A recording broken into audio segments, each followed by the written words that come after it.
Good evening, everyone. Thank you very much for coming. We are thrilled to have Calvin AHBE with us.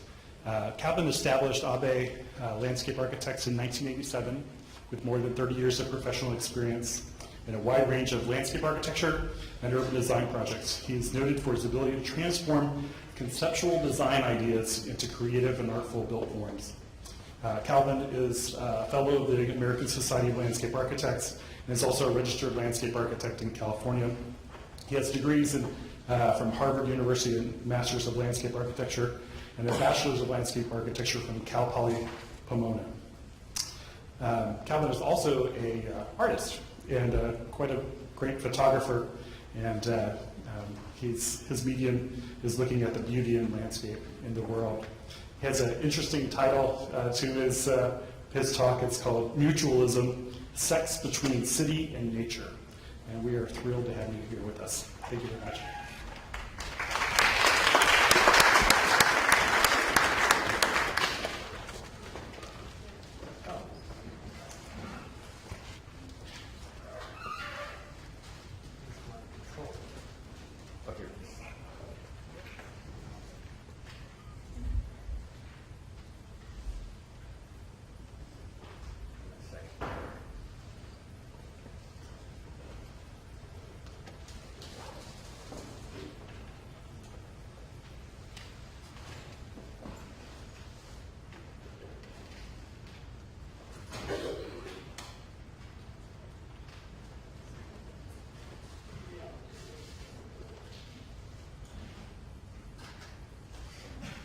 Good afternoon or good evening. I don't know. I'm kind of confused here. LA, I think it's still afternoon. We're almost evening here. Thanks for all of you for attending. It's really quite an honor and privilege for me to be here and to speak to students, which I love to do. I've probably spoken many times over the years, but more recently I've pulled back and decided to just travel and enjoy the world. But I also want to thank Joe for the invitation, and certainly the university department for hosting me today. It was quite an amazing trip. I flew in yesterday from LA. Do you hear me? It's okay? And of course, LA. How many of you have been to LA? Everybody, right? Everybody. Well, I land, of course, in Indianapolis. I take the drive. Of course, it reminded me of what is that basketball?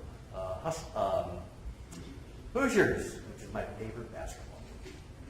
And cornfields. And I said, oh my God, this is real.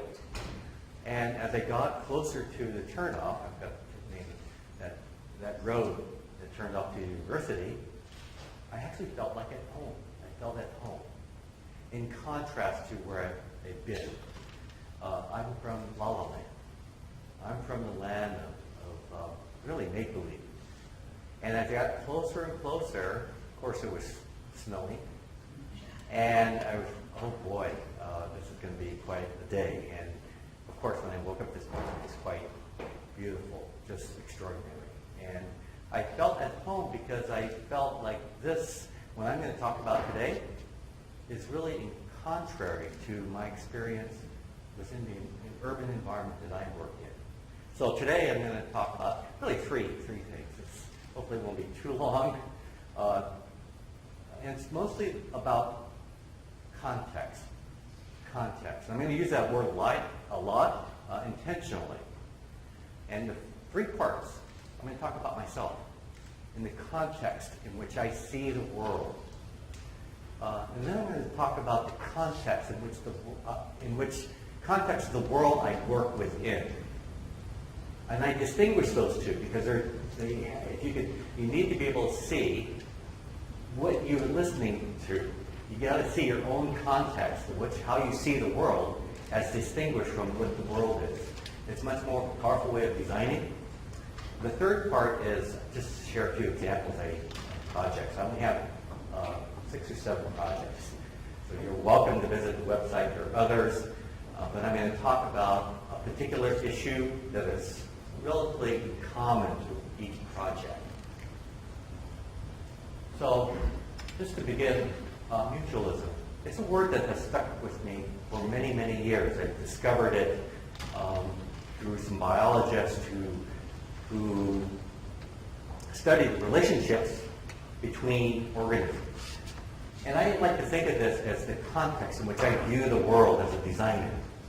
And I use sometimes it's sex between city and nature only because it's a catchy phrase, but it is that idea, the relationship between city and nature, urban and human experience, that I'm mostly interested in. When we think about mutualism, it's mutualistic. Being mutualistic is taking multiple organisms that have relationship to each other and are beneficial to each other. So they're not adversary, they're not fighting, they benefit each other. This is an image of an acacia, southwest acacia, where the caterpillar, of course, is feeding on the flower. There's nothing wrong. The ant is feeding on the nectar of the caterpillar, and also the ant is providing some safety, some safe harbor. And so each organism is related, has a relationship that is benefiting themselves, or at least being relatively neutral. This is an old movie. It's probably, some people don't even remember this movie, Avatar. And when I saw this movie,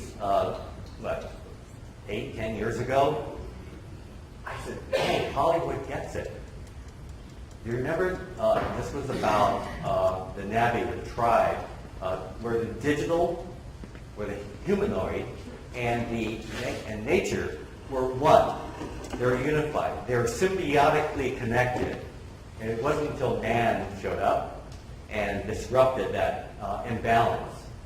So that, in a sense, is a contextual narrative in which I think about projects. And that's really important. So let's talk about me just for a minute here. This is me at 3 years old.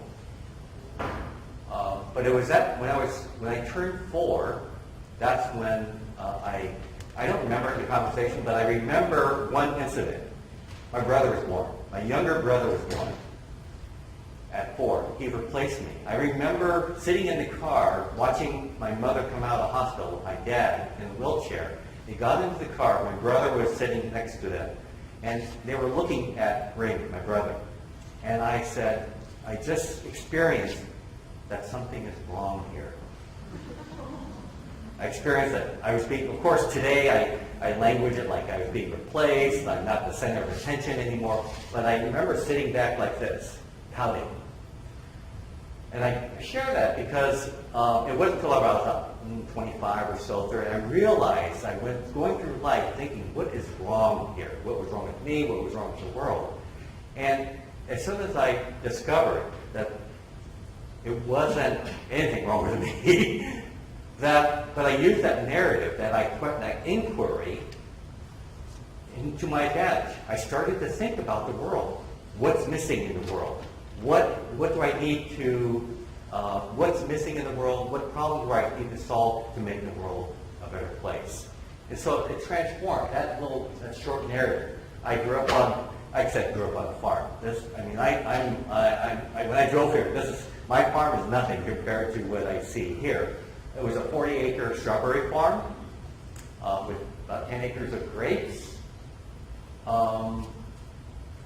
This is critical in terms of how I think about nature and my connection to the earth.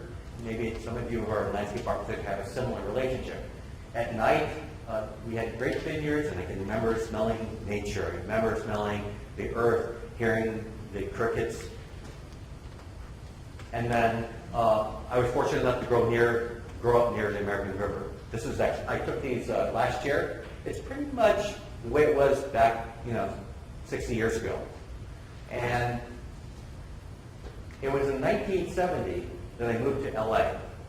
Mid-1970. So I was confronted by a whole different world. I was confronted by a world that I wasn't used to. The context, of course, in this case, at that time we used to have air pollution. They call it alerts, where you couldn't go outside to play, you had to stay inside. And the city was, the city was a city. It was really harsh. Today, the city is still the same way. Okay, this was last year. I take airplanes up, or helicopters up, and photograph and document at least once or twice a year Los Angeles. The only difference is the air quality. We don't have smog alerts. And that's kind of the myth of Los Angeles. Everybody thinks LA still has smog alerts. The air is quite clean because of technology, because of technology in both gasoline and, of course, motor vehicles. But what's missing here, in my mind, is still of nature. Over the last century, 150 years, we've buried nature. We've made it into channels. We've made it into basically suburban growth and development. So this is the context in which I work in. Okay, you gotta get a sense. I should show more nasty pictures where we define nature with a sign. Okay, you notice the graphics. There's an egret. Whoops, right there. That defines the crossings for a lot of these bridges. So we're crossing the LA River. That paradigm is shifting, however. There's about $1 billion of funding going into transformation of not so much the river itself, but the edges. And that's occurring. But today, this is what I consider our nature. It's drainage. Yeah.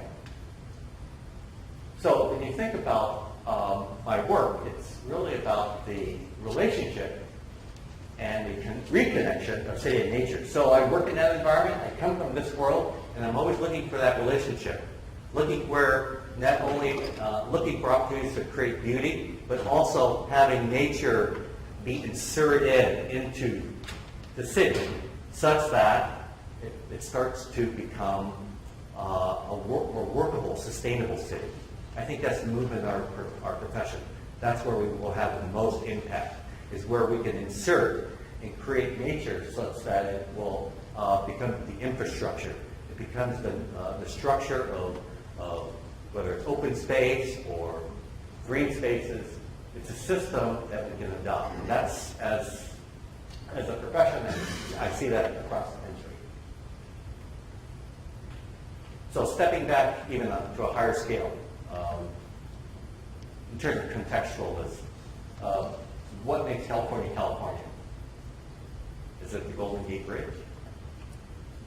Is it these beautiful places, Yosemite Park? Is it Hollywood, right? The mythology of Hollywood, which is really a myth. Or it's Venice Beach. I mean, these are kind of iconic images that I think we all have across the country. But the truth is, the reality is, what makes California, California is the water. It's the system. It's the series of dams and pumps and channels and so forth that makes California possible. And that's true whether it's northern San Francisco or Los Angeles. Well, in Los Angeles, the history goes, I won't dwell on the history. Mulholland established the first waterway from Owens. Let's see here, this works. Up there, Owens. I'm going to share this because that's the next project, the first project I'm going to show you is Owens Lake. So in 1900, the mayor, Evan, and Mulholland they did some nasty things. They went around and purchased, under false pretenses, purchased the land in Owens Valley. Whoops, Owens Valley. I don't know why it looks dark, but basically it's in that area. And within, they purchased all the land, and they built, within 10 years, they built a 200-mile aqueduct, basically. It's pipe and it's very small. And that led, and they did that because, not that they needed water at the time, but have you seen China? You got to see Chinatown, that movie, that tells you about the story, the politics of water, where they were draining reservoirs and making the point that we need water. But they saw a vision of the future expansion of a population, and they couldn't do it without water. Today, I call two Californians, the have and have nots. Generally speaking, the people who have the water, they're up here. People who don't have water, they're down here. And the majority of people, 60% of people, live down here. The Central Valley, where it says Fresno, they also have water, and they're the highest water use in California. So during the 60s, they built this red line, which is called the State Water Project.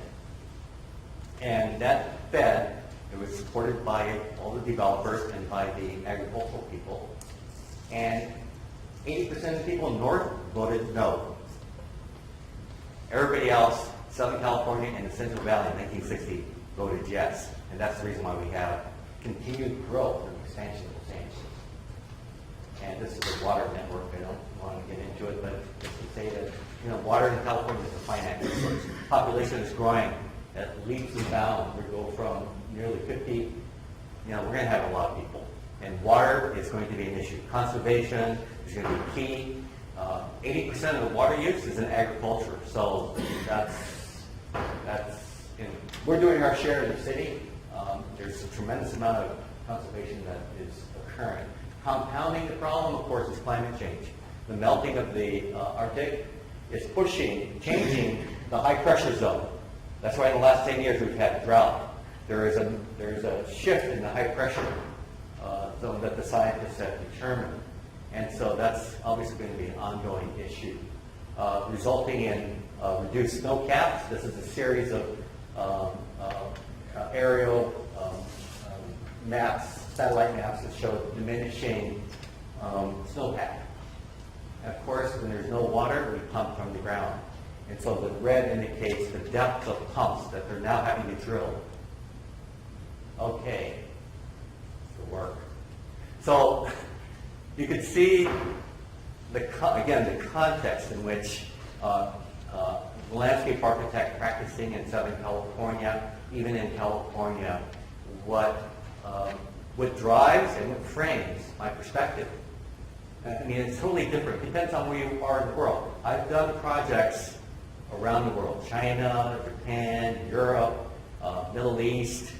And the challenge I always find is trying to determine what is the context in which I'm working in. What is the social context, the economic context, the political context, and understanding that so that the design is appropriate. I did lots of projects in China that I don't think were appropriate because the language, I couldn't quite communicate and understand the relationship, the kind of cultural relationships that I need to understand. So 10 years I gave up. I decided to just stay home. There's so much work to be done in our city. So that 10 years, in Southern California work. So again, these are a few of our projects that are selected. Landscape as irony, the Owens Valley Dust Mitigation Project. This is the lake that got dried because Mulholland tapped the lake to bring down to LA about 100 years ago. This lake, the aqueduct feeds about 200,000 households. Okay, so about 3 people per household roughly. So gives you an idea how much water.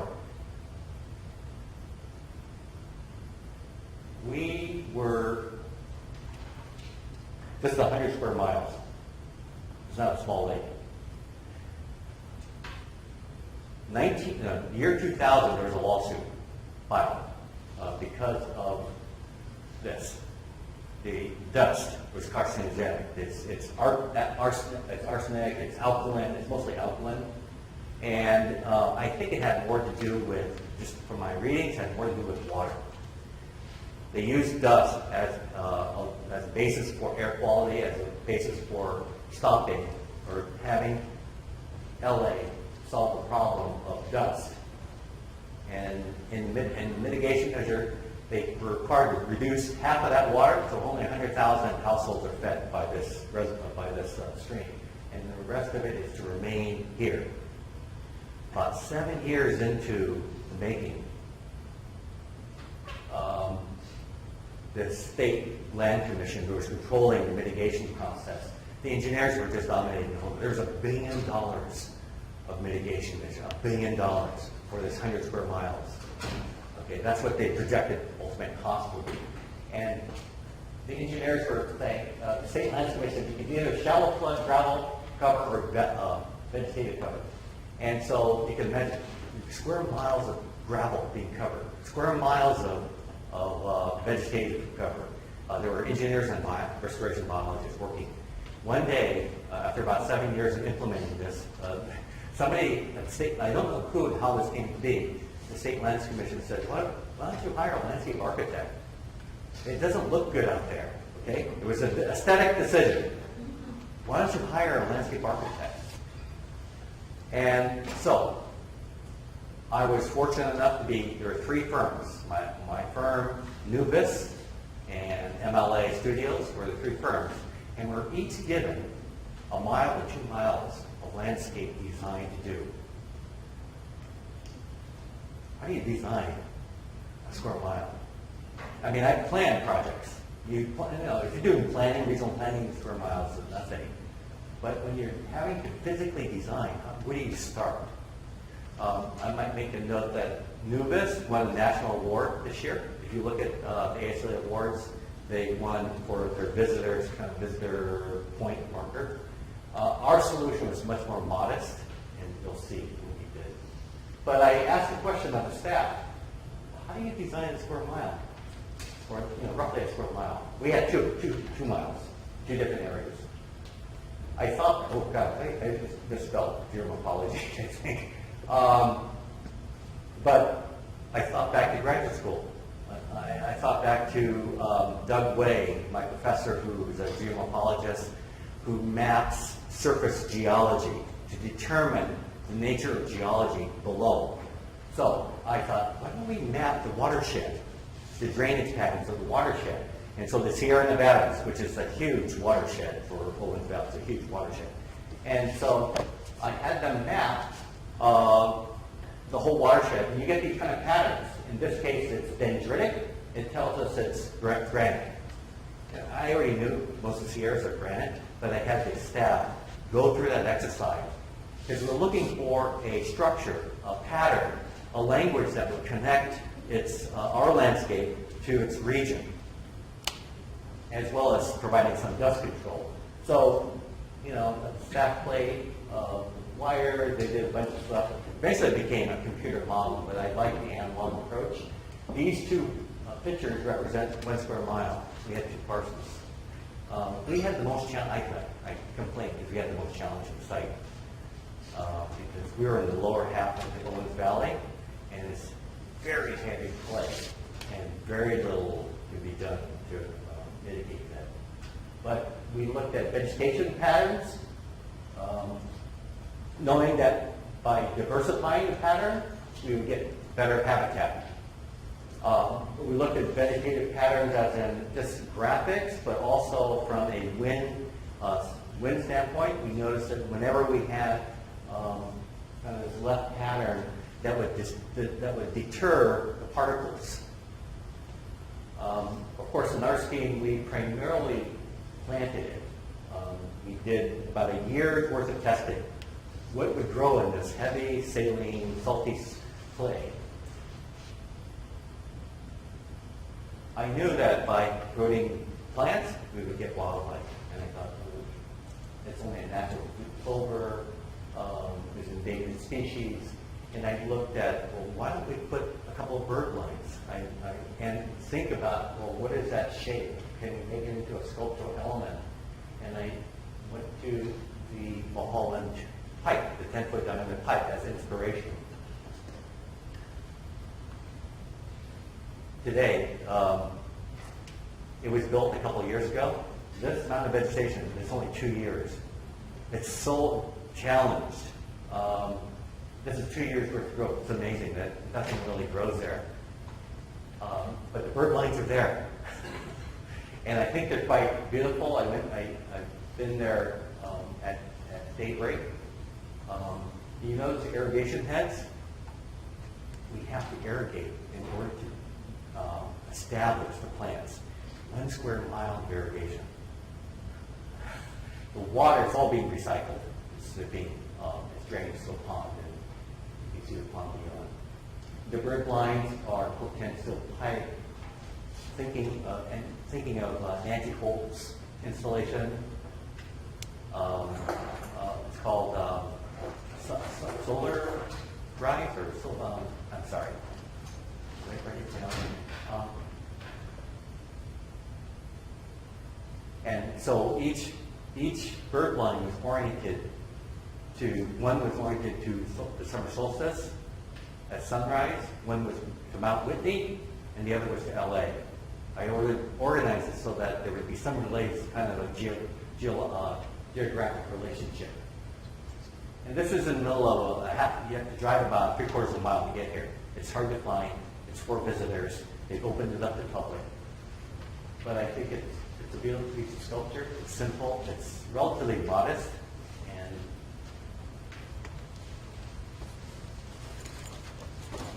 the next project is a different scale. It's an installation. It's something I did a number of years ago, but it relates to water. What I call, in this case, context is the cultural narrative. A curator in downtown a museum curator asked me, well, what is the cultural landscape? What do people think about landscape? You're a landscape architect, you should be able to answer that. And I thought about it, and I said, even in Southern California, it's very common here. Southern California, we're always downwind when we go on. And because most of migration, and people who came were from here, Midwest. East Coast and Midwest. During the turn of the century, they came to LA because it was hot, sunny, and it was paradise. The idea of the lawn is really kind of it's the default. People have this desire for the green lawn. Of course, the lawn in America is the largest crop, irrigated crop. However, it takes 16 inches of water to keep grass green in LA because of the evapotranspiration rate. It only rains 12 inches. So where does the other 4 feet come from? That's the the paradigm has shifted already, but it's still a battle. So this installation several years ago was to discuss that narrative, that kind of default of what people, the public, define as beauty. That was a plaza. It was actually a Noguchi Plaza. And one evening, and I always dream. I'm a dreamer, and I'm a morning person, and I solve and think about ideas in the morning, and I dream, and I focus on my dream. As the older I got, I realized my dreams are, and I had this idea of the floating circle. As it turns out, the plaza has a defined, Noguchi put a defined circle in there. But so we did this diagram. We talked about it was a temporary month-long installation. The blue line represents a lifeline, and I used the gallery inside. So we laid 3,000 square feet of lawn on the plaza, transformed it into a park. The rainbird pet, that sound became a fountain, but also symbolized the amount of water it takes to keep this green. So the green park became obviously it's kind of a beautiful park environment, but also became a picnic area. There was a golf course. People were putting out there. People were having a great time. And they were quite sad when I removed it because it transformed. The transformation of experience on that harsh plaza. This plaza is really used for community events and so forth. So again, this is many years ago. I laid 200 feet of blue carpet and ended up in a 1 cubic yard of compost. I had the city donate a compost pile that I put inside the gallery. And I remember overhearing people at the opening reception, it's that smell. And it was I couldn't take this. I took it right the day after it was allowed to leave the compost because of bacterial content. And so it had this anaerobic smell. And I thought I had a happy smile on my face because that's nature. That's nature engaging in nature. within a gallery setting. I thought that was a lot of fun to discover. This is a little tangent. It's not derived from water, but it's a special project to me. It deals with water from a drought tolerant burn standpoint. There's a photo of it on the poster. I thought I would share this because first of all, I love the project. The site wasn't existing. So again, LA, I'm dealing with existing. The city is built out. And I won't get into a long story, but basically, there's an architect designing the garden. It's failed because they were demoing, and they stopped the demo after one day because it was affecting the surgical monitors upstairs. So the project went on hold for about a year, and then about a year later, they invited 6 landscape architects. It says, oh, landscape architects, they could pretty up things. Okay, and I listened to them. They said, you can't remove the concrete. You know, you put a few pots out here. HQA had $20 million worth of improvements. That was the garden cost, and they stopped the whole project. So I came up with this idea. I thought, why don't we just think of it, the garden as epidermis, as a layer of skin, as a metaphor to heal the skin. You basically import. So I said, we could just bring the garden, lay it down, and fabricate everything off-site and crane it in. So there's minimize the vibration. We kept the existing concrete, which you'll see. I won't get into all the details of the garden, but there are 4 gardens. They were happy when they first put this budget because our garden was only 12 million. So they were saving. I said, well, you could at least give me a couple of million then. They didn't like that comment. But no, they paid. We were prime. We had, not 20, 12 different sub-consultants, structural, mechanical, etc. But it's the community garden up top, the garden of Whimsy, the blue garden. These are all healing gardens. And I won't get into the theory of healing unless you want me to, if you have questions about it. But that was part of the premise, the pitch. So we literally fabricated, and this is a little bit more technical. I thought maybe sharing this. There's about a couple of thousand linear feet of stainless steel, 3/8 inch. We used the entire country. We bought all the stainless steel in the country. At that time, it was out of supply. We used it all up. And it was fabricated in Las Vegas and shipped out here. This is very complicated. You can see the existing concrete. That's the existing deck. I did not touch it. And we floated the drainage. So actually the whole planter is floating. And I allowed the water to float underneath. And there's about a 1/2 inch gap, air gap. Because of the loads, this is above parking structure. We put styrofoam to lighten the load. You get some height. We did lots of mock-ups, a lot of parametric models, and obviously you could do this here. So what do you call it? That machine? Yeah. Anyway, the fabricators took care of that. And then this is the EPA wood. This was actually, all the wood was bought in Brazil. It's a plantation teak. Shipped to Illinois to cut. There's picked and dried there. Shipped to Illinois. Whether this is sustainable or not, this is what happened because of the cost factor. There's $1 million for the wood bench here. And then assembled in Las Vegas. It was one of the most complicated projects. The general contractor said this is more complicated than building a high-rise. Every square inch in the garden was customized. There was no orthogonal, there was no... and what we call the shade structure became the main part. It was shaped like a heart, and we had Benjamin Ball, a local artist, help us shape it, sculpt it. And today, think, a beautiful moment. It's a transformational garden. The patients and staff, we certainly love it. But it was from that concrete deck to this. I think it's, healing has something to do with blood pressure. It's about calmness, about meditation. We carry a series of spaces that were quite good. They use this as a conference room. The doctors use it as a conference room. And some of the details. I'm always amazed that we were able to do this. I don't tell the client that I told them I knew exactly what we were going to do, but it was quite a challenge to build this on existing structure without touching it.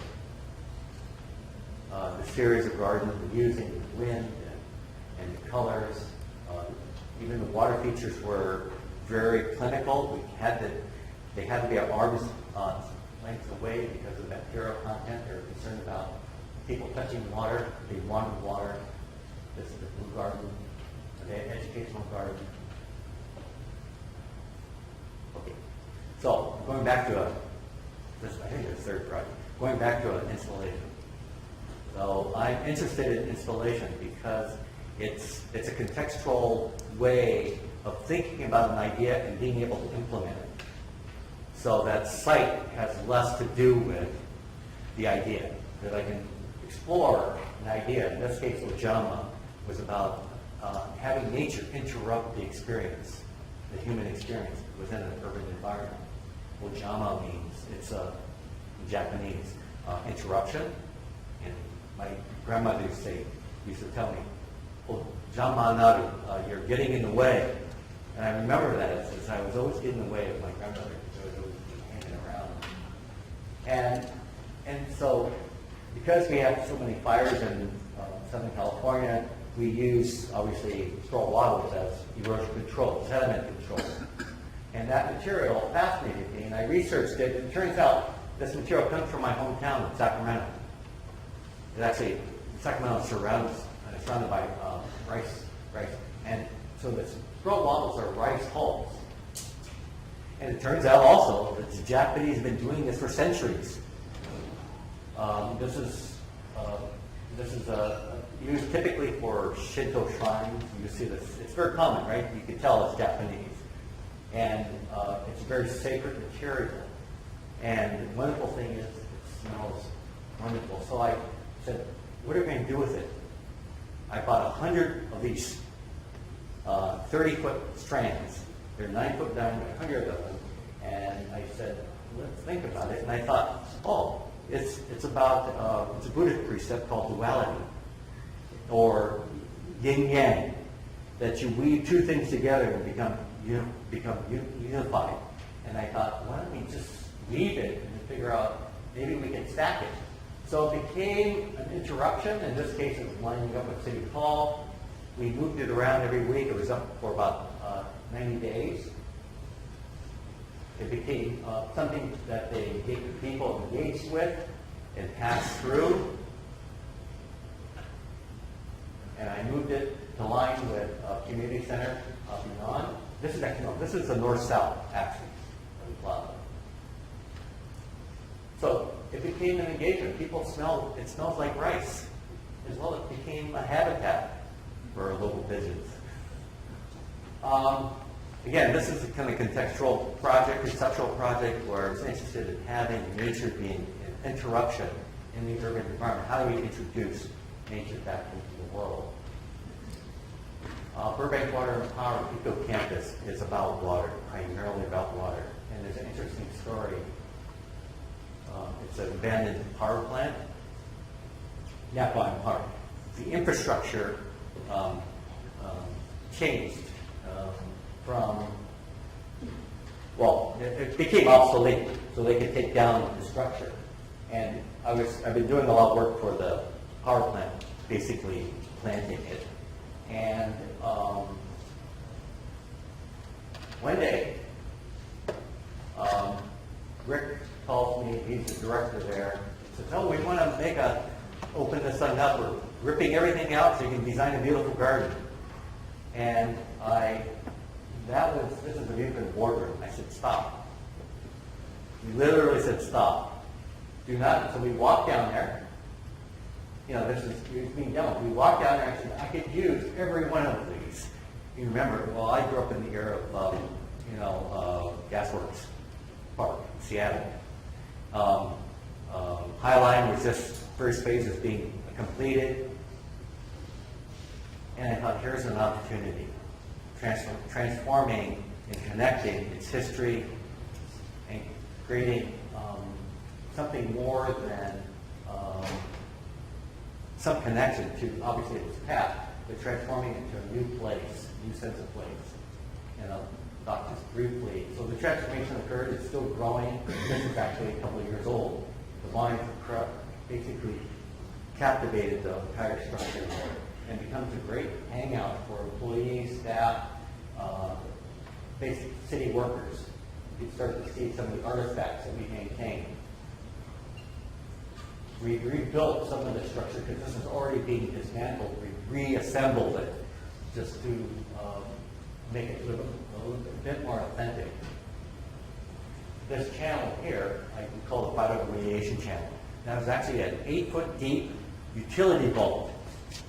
They were about ready to rip this thing out, and I said, that's a perfect capture device. 100% of the stormwater in Southern California, when we collect water, we have 100% of the site flows into this remediation tub. I just said, let's put some holes through the bottom of it.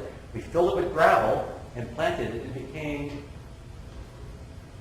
an important line, important artifact, so to speak, but it became a functional element as well. This, I think, is a unique project. It was site certified, we call it, right? It was a pilot project during the first early stages, and it was a site.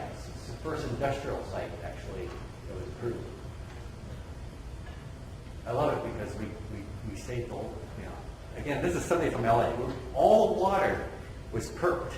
That's not always possible in Southern California because it's soils, but the soil in this area is quite permeable.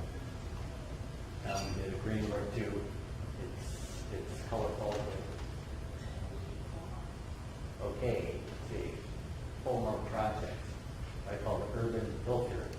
Because of that Burbank Water and Power project, the city said, hey, we have this park, we have $1 million, and maybe you can fix it up. This is Parks and Recreation side. So they were interested in like redoing the lawn, redoing the lighting.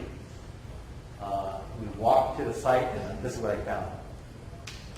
Little Pahunga Wash. It's actually an old creek. It's all concrete.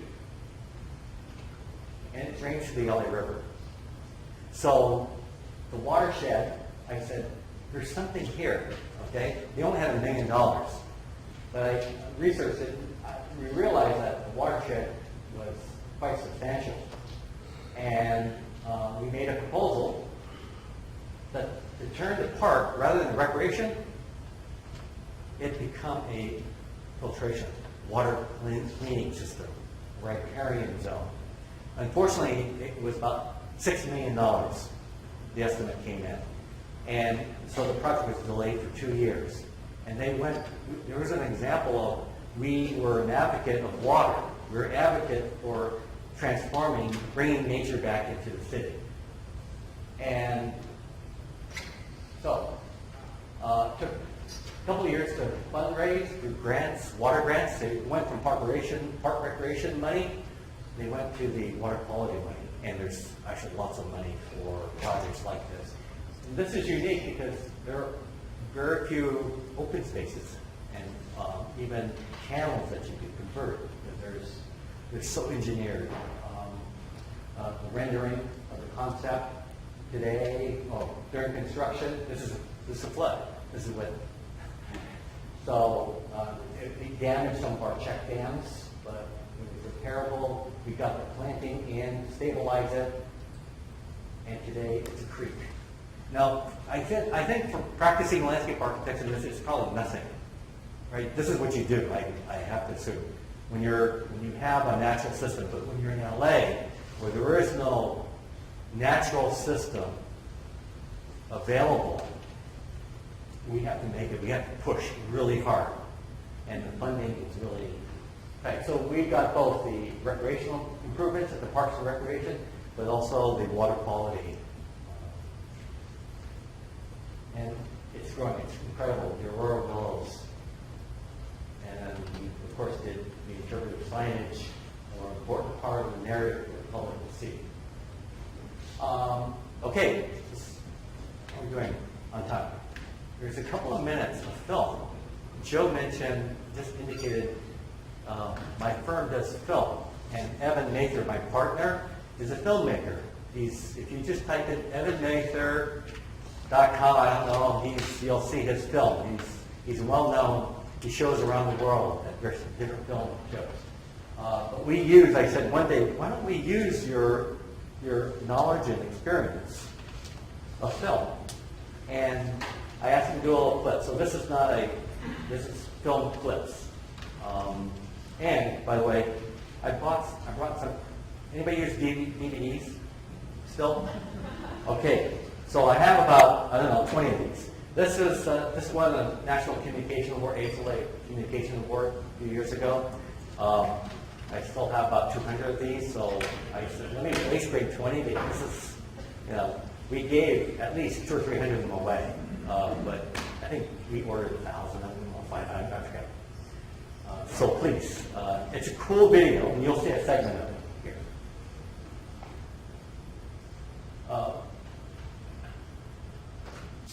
We use film for educational purposes on projects, for interpretive purposes. Oops. Step would be to use the seemingly new construction material to create beauty in a public space. I did 3 years of shredding in my office to determine how much The process was expanded as we gathered and shredded 3 months of our how many paper. trees, how much energy. It was a way of exploring an idea about, if we call ourselves sustainable, how sustainable are we in practice? And I was looking for an art project, a way of exploring that idea of us. The shreddings were stuffed into cages of wire mesh, creating columns of paper. Abstracted trees that, when clustered together in a gallery space, would form a reconstructed forest.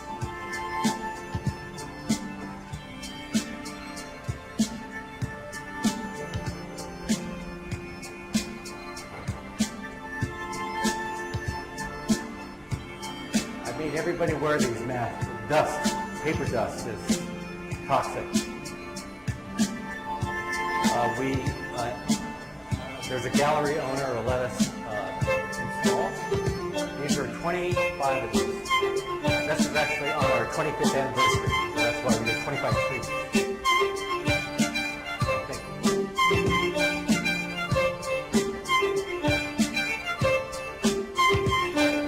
That was about 1,500 pounds of paper accumulated in 6 months. Shredding working drawings, actually a lot of drawings about the consultants.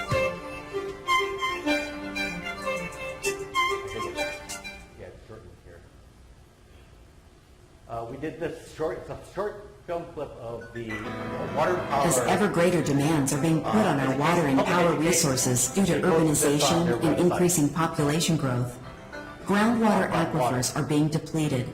Urban runoff is discharged into the Pacific Ocean, and 20% of our electricity is used to pump water long distances from northern to southern California. This is a exploratory inquiry about the country's landscape. We drove cross country doing time lapse. So in 30 minutes, you could see the entire landscape of the country, the changes in geographically obviously from Atlantic to the Pacific. It was shown all over the world at various film festivals. We're only going to see it in a few seconds of it here. With iPads, 2 iPads, alternating.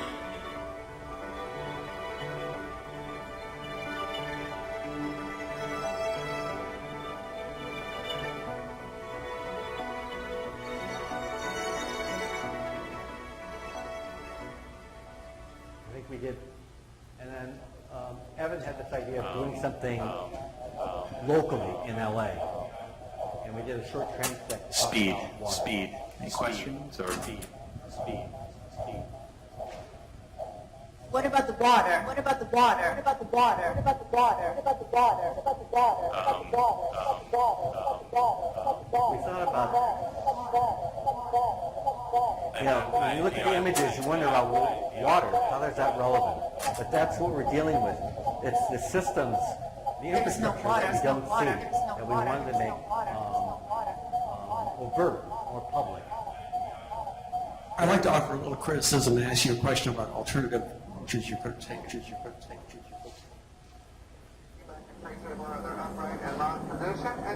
a short clip of Evan flying over, By reading the landscape, one can learn a great deal about a place. This is the island of Panton-le-Feu, in Lake Erie, near the U.S.-Canadian border. Given that the label of the lake is written in French, we can assume we are in Canadian waters. In fact, the island was devastated by naval bombardments during the War of 1812, as American forces sought to capture the strategic location near Detroit. Today, the town of Panton is one of the most heavily populated in southern Ontario. The island sits near the 42nd parallel.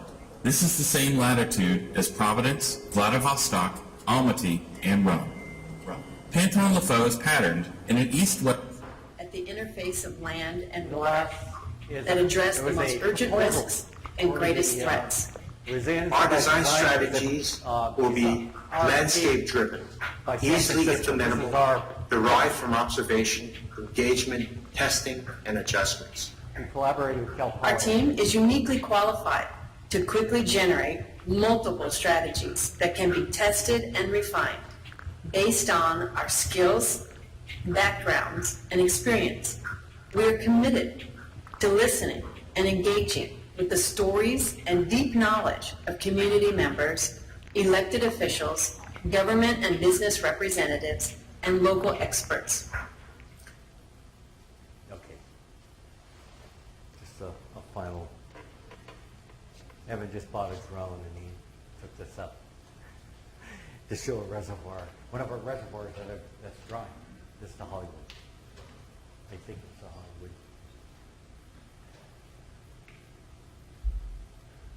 So that's a few segments of our film exploration.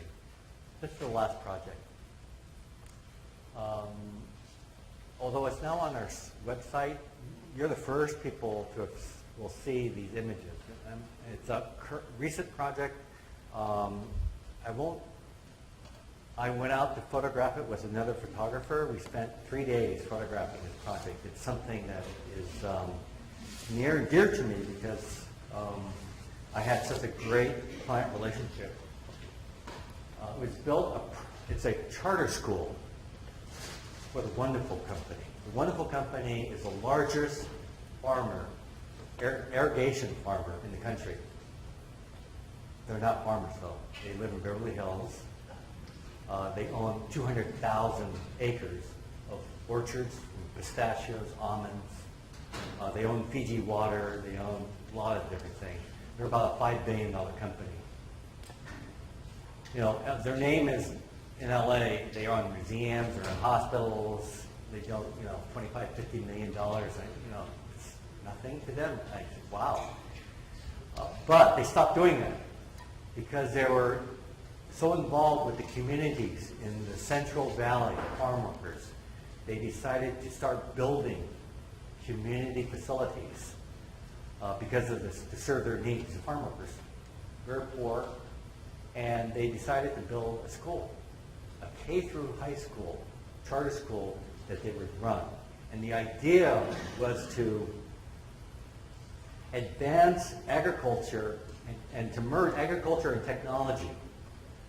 Because they're looking for efficiency. They thought by teaching kids early about how to improve agricultural technology, they would better themselves in the future. And they wouldn't have to go to the fields. They would be part of the growth and development of that arena. And so they built this school for that purpose. And so my premise of the site, this was before the orchard. It's an alkaline desert, this is what we're building, almond orchards, and it's a desert, okay? It only gets about 6 inches of rain at the most. Today it's this. There are hundreds of square miles of this. And these are almond orchards, which I think are beautiful. Again, I'm from LA, grew up in Sacramento. I was driving up and down north and south throughout my whole life. And we used that, I was looking for a strategy for how do you create a campus, ground plane, and I thought, well, why don't we take the aerial and through a parametric using Grasshopper. Do any of you use Grasshopper? We used Grasshopper and developed, the algorithm and created a pattern, and so the values, the size of circles related to the values of the map. I can do it myself. I mean, people like you doing the technology. But I thought, how do we create that relationship between land and digital, land and technology? Just similar to what the school is trying to do with farming and technology. I wanted to create a site that started with an analog and converted it to digital. And what would happen to a site? So we studied, we overlaid and mapped that system on the ground plane. The other idea, educational succession, was a part of that. The growth and development of children from I call informal play to formal play.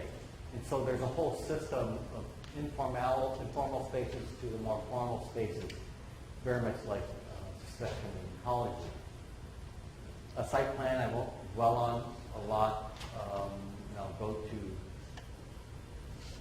we took the drone up, and I'm always fascinated by the aerial looks just like the diagram. The diagram got built. And the premise here is that I wanted a relationship between, of course, the campus itself that had the digital feel to it, the field, but the perimeter, I wanted it to be related to the surrounding, its context. So I deviated, normally the fields, obviously the fields are always orthogonal. And I introduced this idea, the merge between a pattern, between nature and agriculture. And I wanted to make sure that the landscape did not take more than 8 inches of water. So fields and patterns were created. You can start to see the relationship between the two. I'm not mimicking it, I'm interpreting it. This wraps around the entire campus. And of course you can call it decoration, but there's an identity that was created, the campus identity. You can see the perforated security fences that were all part of that digital. We even introduced Opuntia. Opuntia is a research product. Zero irrigation, grows no irrigation, no extra irrigation necessary. Opuntia is an edible plant. Cal State Fresno is researching that material. We're looking for products that will use zero water. The orchards of olive, I did olives because Mrs. Resnick loved olives. These are 100-year-old olives, 80-year-old olives.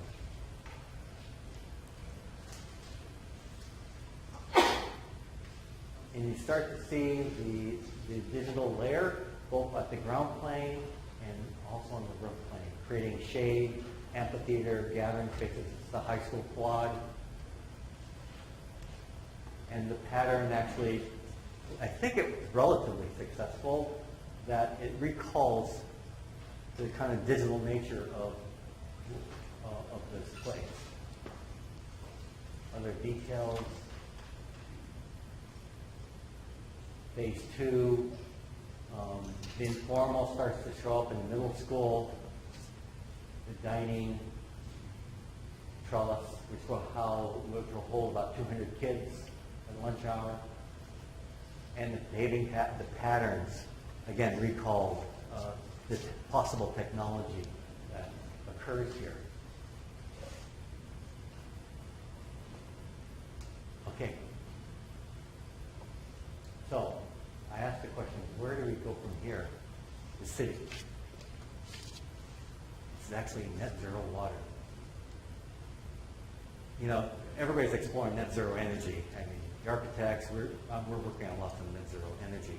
But in Southern California, is it even possible, net zero water? Well, we're inquiring into that problem. We're commissioned this 120-acre park that we're commissioned by the county. I'm not gonna, there's no, it's working drawings, I'm not gonna even talk about it much, other than the fact that this explores net zero water for the first time. What we're doing is, I discovered, this is an early concept, that there's a storm drain line here. This watershed is about 2 or 3 square miles, and there's water flowing in here, in this under. I said, you know, the county's worried about water quality. What happens if we tap that stormwater and brought it to the site? Our budget was $50 million to do the site. We had an architect do he got 13 of the 50. I gave him 13. He wanted more, but the county wanted the community center, so he's under our contract, so I was able to control a little bit of that. But we sold them on the idea of net zero water. The budget, the $50 million reduced the amount of park and went into infrastructure. So this is the quandary, the dilemma that we face. It's still a beautiful park, but and we are capturing the water, pumping it to a filtering system, and so the whole site, the 120 acres, will not consume any potable water. But the engineer ended up getting another 25 million of that 50, just to do this. And I thought that was more important and then the county supervisor agreed that was a more important prototype. This is what we call it, I call it what's next. We have to be, in Southern California, we have to be doing net zero water at some point, at least. But part of the point is it's costing. We're doing a lot of wetland habitat, vegetation between the water. All the perimeter is all wetland. All the water is being pumped and filtered through the biological means. All things that we do as landscape architects. And but that's the result. I lost all the fun, but the point of making the city better, I think, is more important. So just in closing, I want to share my farm. I grew up on a strawberry farm, and for the last 5 years, I've been growing strawberries in my front yard. Sunset picked it up, and he's a landscape architect. He grew up on a strawberry farm. That sounds like an interesting story. So I spent 2 days with a photographer shooting this front yard. They invested 2 days with the photography time, as well as half a day with a writer. And it was a fun exploration. This changes out every 5 years. I do something else. So the private garden, I capture all the roof water. It's nearly zero. First 3/4 inch of water is captured and stays on my house site. And this is what I do with strawberries. I make 30 pints of strawberries every year and pints of jam, and I give them away to my friends, neighbors, and family. And that's it. Thank you.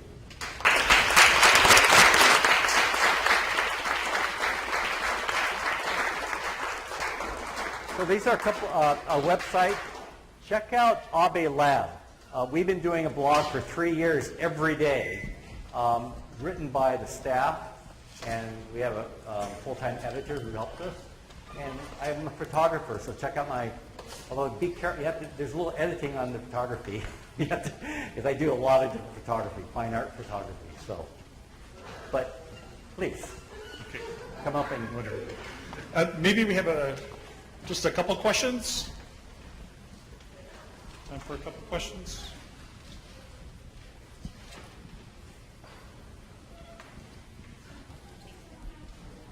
Thank you for that. That was wonderful. Where'd your net zero water idea come from? I mean, I know water's a big problem in California, but I've never heard that before. Yeah, it is in the environmental community, it is a conversation by Dr. Gold, who's part of, he used to be part of AHBE, but there's a conversation to start dealing with water because of the energy use. I didn't mention this, 20% of the state's energy, which correlates to carbon, is being used by the state to generate pumped water from Northern California to Southern California. Again, 80% of the water is being used by the agricultural industry, but 20% is, is by us. So that, I don't know where it originated, but it's definitely a community conversation that we're all having. And again, that project was just exploration of how we're going to try to, because there's not enough rainwater to capture and reuse. We're doing that also, but it doesn't quite net out to zero. Yeah, I have a question up here. So I know in Denver they have a lot of water laws where you can't capture that. So do you think is that in Denver, Colorado, they have a lot of water laws where you can't even capture your own rainwater in your houses. Do you think that's going to be something that maybe net zero water would come in the future and change that? Well, for LA, it's actually, it's not only LA, it's actually because of the Water Act, the Water Quality Act, federal, and the state mandating, the water quality boards are mandating water quality, but it's capture, reuse, and reuse. So in LA, the local water board is mandating by state permit, mandating that we do capture and reuse. So there is no restriction, because biological means are the most efficient ways of cleaning water, removing toxins. So, Malcolm? So there's a blog, and there's film, and there's photography, and I get the blog every day. I didn't know I was going to get it every day, but it arrives on my screen every day. And it seems like a real California theme in some respects. And I hope it's not too nosy to say, is all of this must be good for business in terms of what you do? In terms of the blog, or? Well, there's just a whole realm of things that's very different than what you would expect a traditional office practice would be up to. Is it good for business? I don't know that. For me, it's,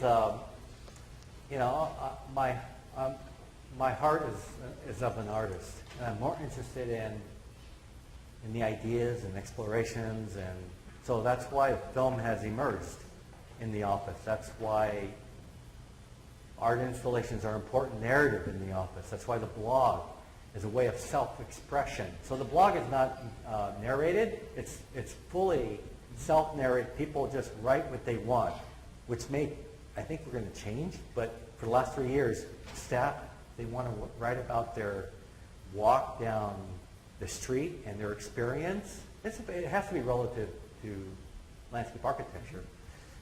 It's about self-expression in my mind.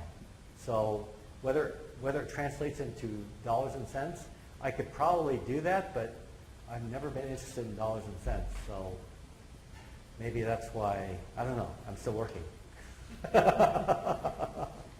Yeah. We have one more question back here. Hi, oh, that's really loud. Sorry. Wait, okay, there we go. I just really want to say that all the projects are super awesome, and just like sitting back here, just seeing the images, I really want to become a landscape architect now, just because they look so awesome, and just like the scale and like the impact that it has on like the people that it's being made for. And one of my favorites was the ecology, community, and education. Yes. The campus, yeah.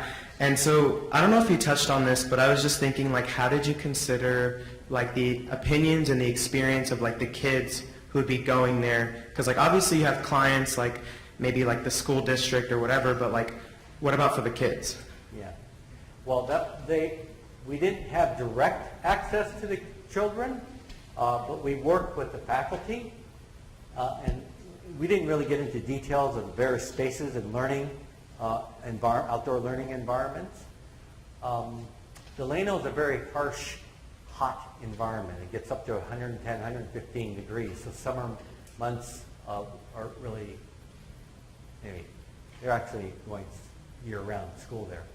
So, but most of the program at the space occurred between the faculty and us, and the students were not involved. Let's see. I was going to say, oh, does anybody, my last name is spelled ABE, right? AHBE. But the firm is AHBE. That's a trivia question. I forgot that. 20 years ago, I said to the graphic designer, you know, for 40 years I've been correcting people. Maybe it's more common. Correcting people.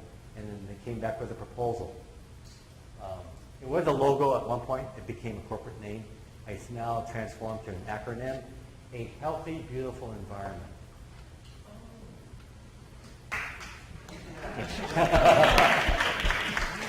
So that's, unless you have any questions, I'm around. He'll be around, so join me again in thanking Calvin Abe.